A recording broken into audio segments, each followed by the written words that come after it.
T Narasipura ವಿಧಾನಸಭಾ ಕ್ಷೇತ್ರ ವ್ಯಾಪ್ತಿಯ ವಿವಿಧ ಗ್ರಾಮಗಳಿಗೆ ಸಚಿವ ಎಚ್ ಸಿ ಮಹದೇವಪ್ಪ ಅವರು ಭೇಟಿ ನೀಡಿ ಪಂಚಾಯತ್ ರಾಜ್ ಇಲಾಖೆಯ ವಿವಿಧ ಅಭಿವೃದ್ಧಿ ಕಾಮಗಾರಿಗಳಿಗೆ ಚಾಲನೆ ಕೊಟ್ಟರು.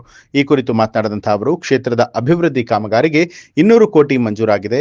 ವಿವಿಧ ಕಾಮಗಾರಿಗಳಲ್ಲಿ ಆರಂಭ ಆಗಿ ಕಲಿಯೂರು, ದೊಡ್ಡಪುರ ಸೇರಿದಂತೆ ಅದಕ್ಕೆ ಪೂರಕವಾದಂತೆ 50 ಕೋಟಿ ರೂಪಾಯಿಗಳ ವೆಚ್ಚದ ರಸ್ತೆ ಮತ್ತು ಚರಂಡಿ, ಸಮುದಾಯ ಭವನದ ಅಭಿವೃದ್ಧಿಗೆ ಚಾಲನೆಯನ್ನ ಕೊಡಲಾಗುತ್ತೆ ಅಂತ ತಿಳಿಸಿದರು. ಈ ಸಂದರ್ಭದಲ್ಲಿ ಬ್ಲಾಕ್ ಕಾಂಗ್ರೆಸ್ ಅಧ್ಯಕ್ಷರಾದ ಎಂಡಿ ಬಸವರಾಜ್, ತಹಸೀಲ್ದಾರ್ ಟಿಜಿ ಸುರೇಶ್ ಆಚಾರ್, ಲೋಕೋಪಯೋಗಿ ಇಲಾಖೆ ಎಇಇ ಸತೀಶ್ ಚಂದ್ರ ಅವರು, ಪಂಚಾಯತ್ ರಾಜ್ ಇಲಾಖೆಯ ಎಇಇ ಚರಿತಾ ಸೇರಿದಂತೆ ಇತರರು ಹಾಜರಾಗಿದ್ದರು.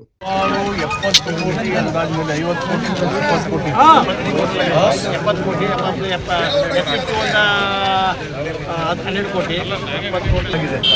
ಮತ್ತೆ 92 ಕೋಟಿ ನೀರಾವರಿಗೆ ಸುಮಾರು ಹಣ ಮಂಜೂರಾಗಿದೆ.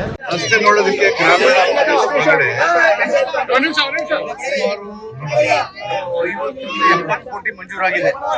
ಎಲ್ಲಾ ಗ್ರಾಮಗಳಿಗೆ ಈ ರೀತಿ ಭವನಗಳು, ರಸ್ತೆ ಮತ್ತು ಅಂಗನವಾಡಿ ಮಾಡೋದಕ್ಕೆ ಮಂಜೂರಾತಿ ಕೊಟ್ಟು ಅದರ ಪೂರ್ವದಲ್ಲಿ 25 ಲಕ್ಷ ರಸ್ತೆಗೆ ಶಂಕುಸ್ಥಾಪನೆ ಮಾಡಿದೆ.